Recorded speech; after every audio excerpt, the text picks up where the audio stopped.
YouTube and welcome back to another NHL 26 video. We do have Combo Nexus Week 2 event MSPs out, and of course one of the MSPs will be from San Jose Sharks. We also have some new 86 and 87 overall players, but the main thing from yesterday's release is the new lineup combinations, because we can finally get some +3 and also +2 overall boosts. So what we will do today? Today we'll go through all the MSPs, talk about the cards I suggest you make, and also I will talk about the best potential team you can build so far in Season 2. And let's start with the San Jose Shark, William Eklund. Left-handed winger with elite edges and also pressure plus, 90 speed, 90 acceleration, like the skating stats in general are good except the balance, which is only 85. The shooting is all about 88, so also really no issues there. Same about the hands. The only issue for me would be the body checking, which is only 84, and defensive awareness 86. But he does have pressure plus, one of my favorite X factors this year, and also elite edges. The next one will be Philip Forsberg from Nashville Predators and also Sweden with big rig and quick release. I do much prefer these two X factors over elite edges and pressure plus, but nonetheless, once again the skating stats are really good, even the endurance and balance and agility. The shooting is all about 89, so I would say then his shooting is probably much better than Eklund, and also the hands, but once again the body checking only 84 and same about defensive awareness. Then we have Filip Hronek from Vancouver Canucks or Czechia with rocket and also stick him up. Love to see that he have 90 endurance and speed, 89 acceleration and agility, and 87 balance. The slapshot power and wrist shot power will be 95 and 91, but the slapshot accuracy and wrist shot accuracy is only 85 and 86. Not really sure why EA is not giving the defensemen a really good accuracy, but maybe because they are only 88 overall. When it comes to the hands, then it's also not bad. The passing is 90, puck control is 90, and also deking is 89. I personally don't really deke a lot, but for people who are higher divisions or higher ranks, they definitely notice this stat. When it comes to body checking, 87 and defensive awareness 89. We also have another Vancouver Canucks player, Quinn Hughes, with wheels and also tape to tape, 91 speed and acceleration, 88 endurance, 86 balance and 95 agility. His shooting is quite mid. I was expecting to see a little bit better shooting stats, but the hands are good. When it comes to the body checking, 80. I guess he's not really the guy who hits a lot, but 93 defensive awareness. I know a lot of people are still using this Quinn Hughes at 84 because the skating stats are also not bad, but the endurance is lower and the shooting stats are even worse. So yes, I probably would suggest if you love Quinn Hughes cards, you probably make his MSP instead of use this rookie card. And the last MSP from week 2 will be Adrian Kempe from Sweden or LA Kings with quick release and unstoppable. In my opinion, this is the best card from week 2 because quick release is OP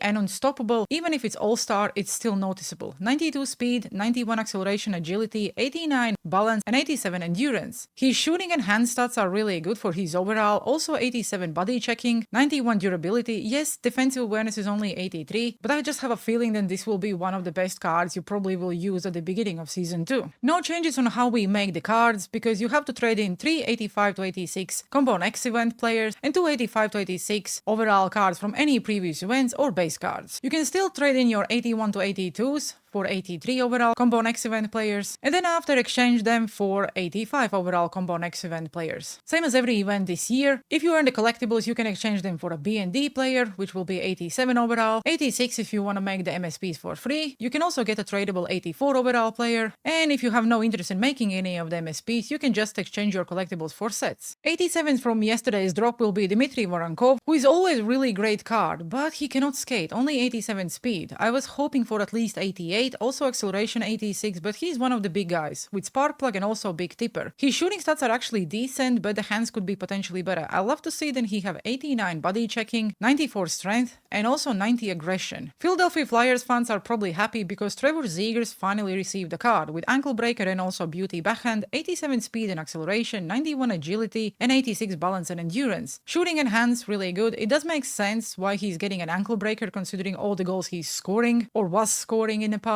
But yeah, not a bad card. A really decent 87 overall card from this event is Adam Lowry, who is probably one of the best centers in the game because he does have quick draw, also warrior, and 94 face-off stats. Yes, the guy will not be the fastest, but if you want someone on your 4th or 3rd line who can win you pretty much every single face-off, this is your guy. And then we have Oliver Bjorkstrand from Denmark and also Tampa Bay Lightning with truculence and no contest. Love to see then forwards are getting truculence. Hopefully we will see more and more cards with this X factor because it's always fun to just have players who can actually hit and destroy your opponent. Agility and speed will be 88, balance only 85, but endurance and acceleration 87. His hands are quite rounded up, same about the shooting, but only 81 body checking. So I will assume then the truculence will help with that. Same as last week, if you complete your objectives, you'll get yourself 185 overall player for free, and this will be Rasmus Sandin, who actually don't have a bad card because 88 speed, 90 endurance, 85 balance, and 87 acceleration and agility. The shooting, once again, the accuracy is not there, but the power is okay for 85 overall. Same about the hands. He does have tape to tape and quick pick, and also 87 defensive awareness and 85 body checking. He's a good card if you're building a team, for example, or worst case scenario, you just